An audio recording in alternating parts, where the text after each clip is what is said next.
आज मैं आपके साथ डीएनए वर्ड की एक ऐसी हिडन स्टोरी शेयर करने वाला हूं जिसे जान करके आप भी हैरान रह जाओगी।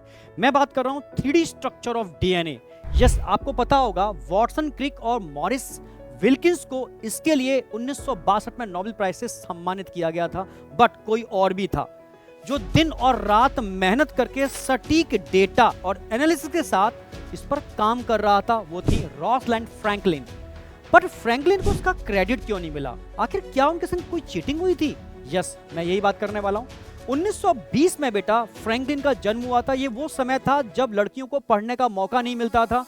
तब इन्होंने डॉक्टरेट की और एक ऐसी टेक्निक पर महारत हासिल की जिसको बोलते हैं एक्सरे डिफ्रैक्शन टेक्नोलॉजी, XRD।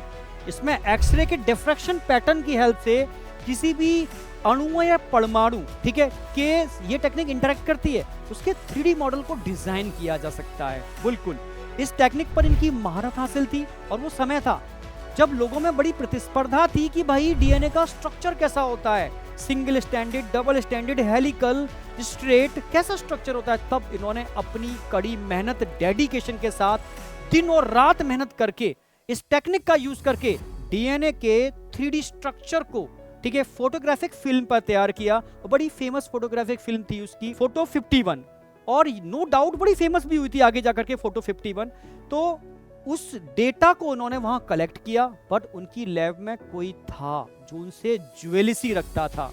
वो थे Morris Wilkins. Yes, Morris Wilkins ने ज्वेलसी के चक्कर में उनके सारे डेटा को चुराया और उनके कॉम्पिटिटर वॉटसन को सेंड कर दिया। वॉटसन ने क्रिक के साथ मिलकर के जब वो डेटा देखा, वो शॉक्ड हुए और उन्होंने उस डेटा को तुरंत यूटिलाइज करके बहुत तेजी से उसके 3D मॉडल को तैयार किया। और 1953 के अंदर, यानी 1953 में इसको उस समय की फेमस पत्रिका नेचर में प्रकाशित किया। नो डाउट शॉक्ड हुआ काफी, ठीक है, ये इतना आगे कैसे निकल गए, ठीक है। उनका डेटा उस समय कुछ गायब भी था, ठीक है, बट उन्होंने हार नहीं मानी। नो डाउट उनकी फोटो 51 प्लेट भी आगे जाकर के उसी पत्रिका में प्रकाशित हुई। बट ओवेरियन कैंसर की वजह से 1950 में उनकी डेथ हो गई। पर उस समय नोबेल प्राइज की जब बात आई थी तब तक इनको पता चल चुका था, तो इन्होंने काफी अपोज भी किया। तो नोबेल प्राइज उनके मरने के बाद 1962 में इन तीनों को मिला।